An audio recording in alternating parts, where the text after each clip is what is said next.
So it was the pandemic, right? And Hailey could only have 2 support people, and she graciously allowed me to be one of them. The hospital did not have room for us. And typically in adoption, you're given a different, we're given a room to receive him once he's born, and then Hailey is in her room with delivery and recovery, but there was no room for that. And we ended up sharing a room that night. The first night after the baby was born, of course, he's just there sleeping like newborns do. And actually, we sat and we just cried, and we laughed, and we cried some more, and we laughed some more. And, Melissa was able to share with me that, her heart was grieving, that even though this is a beautiful gift and she is now a mother, it doesn't actually replace having your own. But also the joy of, I'm a mother, and this is the most joyous thing in the world. And for me, it was kind of the same but opposite of, oh my gosh, this is so joyous. This baby is perfect and he's beautiful and he's here and I'm a mother. But he's not mine. And the grief there of, I'm gonna have to say bye to him.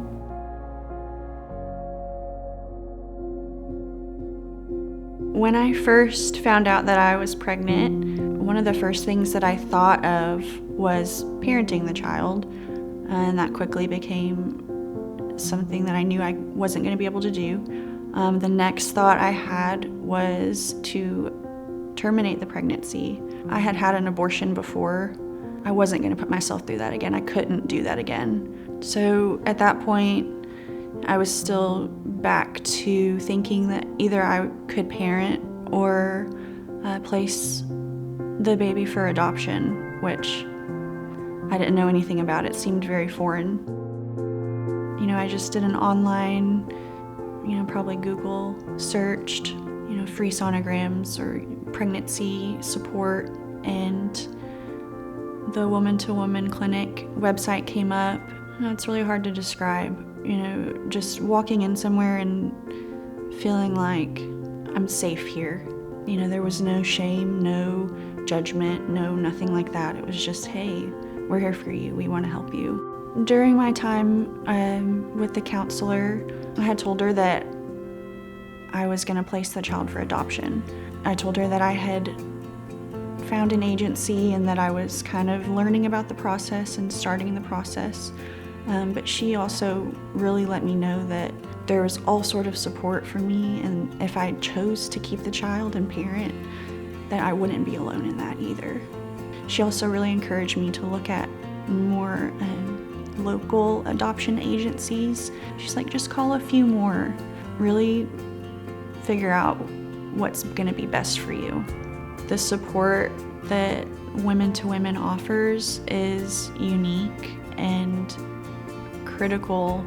Having people with you, having other women with you who just want to come alongside you and love you and support you and provide resources for whatever you want to plan as a way to care for your child. I think that's the heart of God, honestly. I think it's His heart that we share life with each other and that we come alongside each other and lift each other up.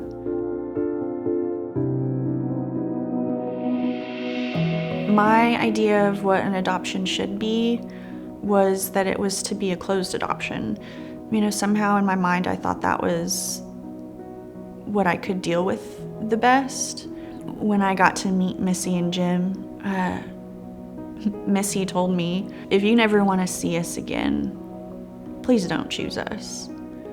And immediately, almost just in that moment, I was like, oh my gosh, they understand boundaries. I want to know these people, and I want to be able to watch my child grow, and I want to be able to give them something, but also receive love.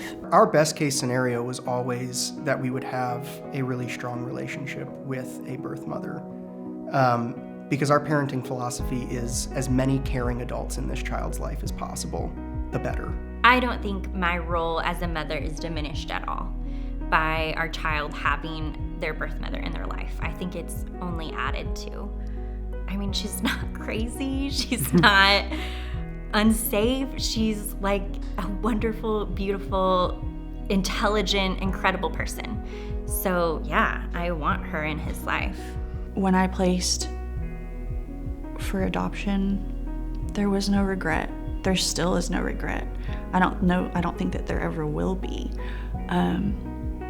Whereas with the abortion, regret is all that's left.